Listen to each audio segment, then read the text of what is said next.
വാർത്തകൾ തുടരുന്നു. എൻ വിജയന്റെ ആത്മഹത്യയിലെടുത്ത കേസിൽ കോൺഗ്രസ് നേതാക്കളുടെ ജാമ്യാപേക്ഷയിൽ വിധി ശനിയാഴ്ച. Sultan Bathery MLA IC Balakrishnan, DCC president ND Appachan, മുൻ കോൺഗ്രസ് നേതാവ് KK ഗോപിനാഥൻ എന്നിവരുടെ മുൻകൂർ ജാമ്യാപേക്ഷയിൽ വാദം പൂർത്തിയായി. കൽപ്പറ്റ സെഷൻസ് കോടതിയാണ് വിധി പറയുക.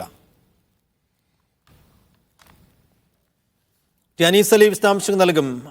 അനീസ്, വാദം പൂർത്തിയായിരിക്കുന്നു. വാദത്തിന്റെ ഘട്ടത്തിൽ ജാമ്യത്തിന് വേണ്ടി എന്തെല്ലാം കാര്യങ്ങളാണ് ഇപ്പോൾ IC ബാലകൃഷ്ണൻ അടക്കമുള്ളവർ, ND അപ്പച്ചൻ അടക്കമുള്ളവർ നിരത്തിയത് അവിടെ കോടതിയിൽ?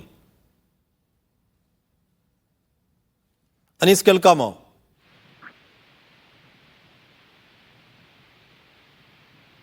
അനീസ്, വാദം പൂർത്തിയായിരിക്കുന്നു.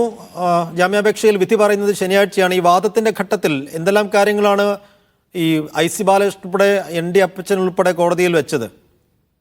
പ്രോസിക്യൂഷൻ പ്രധാനമായും ഉന്നയിച്ച കാര്യം ഇത് ഡയറി കുറിപ്പുകളും അതുപോലെ തന്നെ IC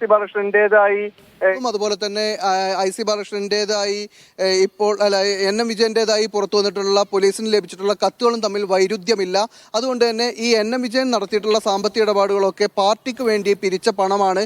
അതുകൊണ്ട് തന്നെ അവരിൽ നിന്ന് ഇത് ആത്മഹത്യാ പ്രേരണ കുറ്റം നിലനിൽക്കും. അതുകൊണ്ട് ജാമ്യം അനുവദിക്കരുത് എന്നതായിരുന്നു പ്രോസിക്യൂഷന്റെ വാദം. അതേസമയം IC ബാലകൃഷ്ണന്റെയും ND അപ്പച്ചന്റെയും അതുപോലെ KK ഗോപിനാഥന്റെയും അഭിഭാഷകർ പറഞ്ഞത് ഇത് NM വിജയന്റേതാണ് ഈ കത്തുകൾ എന്ന് സ്ഥാപിക്കാൻ ആവശ്യമായ തെളിവുകളൊന്നുമില്ല. അത് അല്ല എന്ന് തെളിയിക്കുന്ന ചില കാര്യങ്ങൾ അതിലുണ്ട് താനും. കാരണം NM വിജയൻ എഴുതിയ കത്തിൽ പറയുന്നത് തൻ്റെ ഭാര്യ 4 വർഷം മുമ്പ് മരിച്ചുപോയി എന്നാണ് കത്തിലുള്ളത്. പക്ഷെ അദ്ദേഹത്തിൻ്റെ ഭാര്യ മരിച്ചിട്ട് 7 വർഷമായി. മരിക്കാൻ പോകുന്ന ഒരാൾ ഇപ്പോൾ എഴുതിയതാണ് എന്ന് ഈ കത്ത് കൊണ്ട് സ്ഥാപിക്കാനാവില്ല. കാരണം ഈ കത്ത് എഴുതിയിട്ടുള്ളത് കയ്യക്ഷര പരിശോധനയോ അല്ലെങ്കിൽ ശാസ്ത്രീയമായ ഫോറൻസിക് പരിശോധനയോ നടത്തിയിട്ടില്ല. NM വിജയൻ്റെതാണ് സ്ഥാപിച്ചിട്ടില്ല.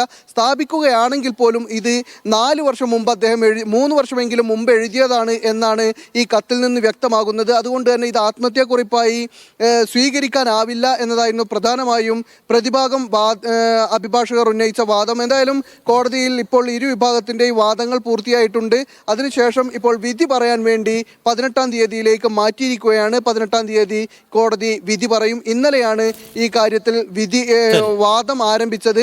15-ാം തീയതി വരെ NM വിജയന്റെ ആത്മഹത്യാ പ്രേരണ കുറ്റം ചുമത്തപ്പെട്ട ഈ പ്രതികളെ അറസ്റ്റ് ചെയ്യരുത് എന്ന് പോലീസിന് നേരത്തെ കോടതി വാക്കാൽ നിർദ്ദേശം നൽകിയിരുന്നു. ഇവർ മുൻകൂർ ജാമ്യാപേക്ഷ നൽകിയ ആത്മഹത്യയിലെടുത്ത കേസിൽ ഇപ്പോൾ വാദം പൂർത്തിയായിരിക്കുന്നു. ജാമ്യാപേക്ഷയിൽ ശനിയാഴ്ച വിധി പറയും. വിശദാംശങ്ങൾ നൽകിയത് അനീസ് അലി.